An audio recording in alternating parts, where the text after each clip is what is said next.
Falando agora sobre a questão do trabalho. O trabalho, gente, ele existe desde que o homem é homem. Então, ele existe desde os primórdios e tem grande importância para a vida das pessoas. Também, independente da época, do local, da cultura ou da atividade que a gente está analisando.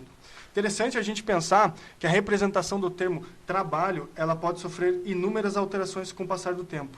Geralmente, a gente pode categorizar duas funções básicas do trabalho: fonte de prazer e realização ou fonte de sofrimento. Você já parou para pensar na sua balança qual que pesa mais o seu trabalho? Seu trabalho é mais uma fonte de sofrimento ou mais uma fonte de realização?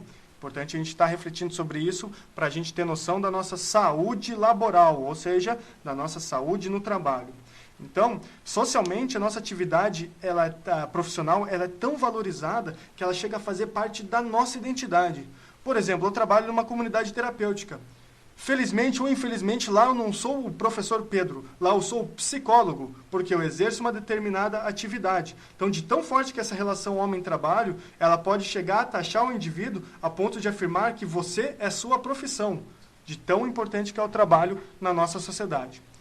Atualmente, o trabalho é caracterizado pela alta tecnologia no setor de serviços. O conhecimento, hoje em dia, é o recurso mais importante de uma organização.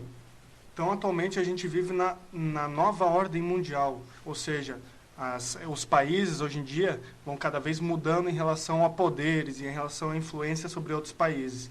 Então, com o crescimento da tecnologia, o uso funcional da informação, ou seja, saber utilizar a informação a seu favor, se tornou um grande desafio. Antigamente, o problema, vamos ver se vocês concordam comigo, era a falta de informação.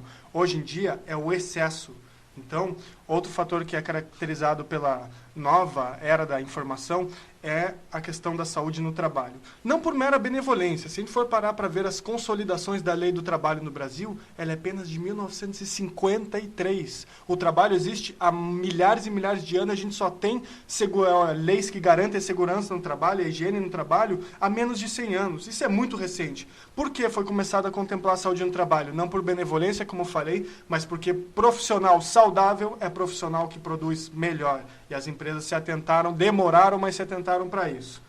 Então, fazendo uma revisão do termo de trabalho, a representação do termo ela é cinética, ou seja, ela está em constante movimento e deve sempre ser revista e analisada para o quê? Finalidade principal é a promoção do bem-estar do trabalhador.